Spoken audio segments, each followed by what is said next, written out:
In this video, I'm going to show you my Copycat Red Lobster Cheddar Bay Biscuit recipe, and I made some tweaks to it that I'll share in the video as well.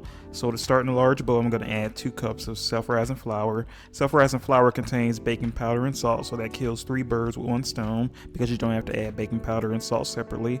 Now I'm adding my seasonings. I'm adding a teaspoon of garlic powder, a teaspoon of onion powder, and 1/8 of a teaspoon of cayenne pepper. The garlic powder gives the biscuits a bold and earthy flavor, whereas the onion powder gives them a umami flavor with a hint of sweetness. Meanwhile, the cayenne pepper gives them a subtle, spicy kick. So now that I've combined the spices with the flour, I'm adding my cheeses. I just added 2 ounces of mild cheddar cheese as well as 2 ounces of sharp cheddar cheese, and I'm mixing that together with the flour until it's well combined. And once that's done, I'm going to move on to adding the wet ingredients. So in the bowl I have a 1/2 cup of melted unsalted butter. I'm going to pour that in, and after that I'm going to add 1 cup of whole milk to the bowl as well.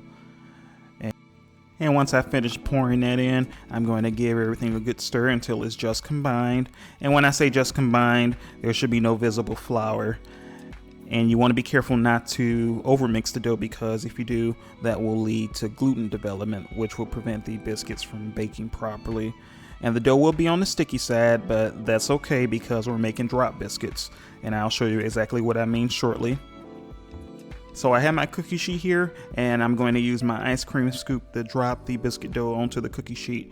And I lined it with parchment paper. It's not required, but I recommend it because that will help prevent the bottom of the biscuits from burning and sticking to the cookie sheet. So I preheated my oven to 425 degrees Fahrenheit, and I'm going to bake these in the oven for 12 minutes. And while I'm doing that, I'm going to move on to making my garlic butter. So in the bowl I have 1/4 cup of unsalted butter.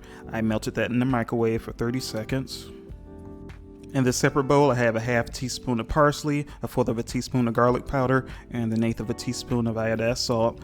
I just poured that in with the butter, and I'm going to mix it all together until it's well combined. And once that's done, I'm going to set the garlic butter aside until the biscuits are ready. So at this point the biscuits have been in the oven for 12 minutes, and I just removed them, and we want to move on to brushing the top of the biscuits while they're hot. And the reason why you want to do this while the biscuits are hot is not only for flavor enhancement, but the heat from the biscuits will allow the butter to create a glaze on top of the biscuits, giving it a glossy finish. And as far as serving sizes, you should be able to get around 9 biscuits out of this recipe. In terms of storage, these biscuits should be good in the freezer for up to 1 month, as long as you wrap them in plastic wrap and place them in the freezer bag.